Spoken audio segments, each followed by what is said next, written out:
The response was fast, the evacuation smooth, and everyone survived. The cause of the Delta crash landing at Toronto Pearson Airport is still under investigation. But when it comes to the response, the airport's fire chief says a lot went right. The firefighters responded textbook. They were able to knock down the fire.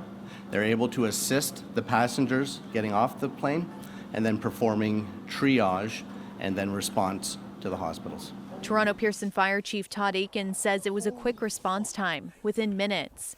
Because it's an active investigation, he says there are a lot of details that have yet to be released. The passengers were all evacuated, and then they were taken to a secondary location at Station 2 for triage with our mutual aid partners. For some, this incident evokes memories of the Air France landing at Pearson 2 decades ago. Air France Flight 358 crashed at the Toronto airport on August 2, 2005, after trying to land during heavy rain and lightning. All 297 passengers and 12 crew members on the plane survived the crash, an outcome described by then Canadian Minister of Transport and many others as a miracle. A lot has changed in the last 20 years, including the technology used to respond to fires at the airport. Last spring, CBC News visited the Toronto Pearson Fire Station to learn more about their new state-of-the-art fire trucks, specifically designed for aircraft rescue.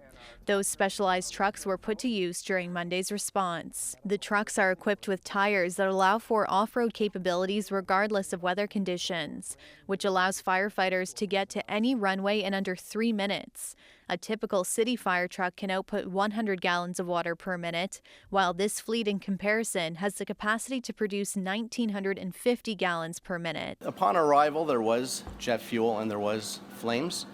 We do have specialized aircraft rescue firefighting equipment that carries water, foam, and dry chem, and that it is utilized to smother and cover up the jet fuel to provide mean-free egress for the passengers. So we do have the appropriate equipment and the appropriate training to mitigate that emergency. Mississauga's fire chief said her teams are also well-versed in airport response.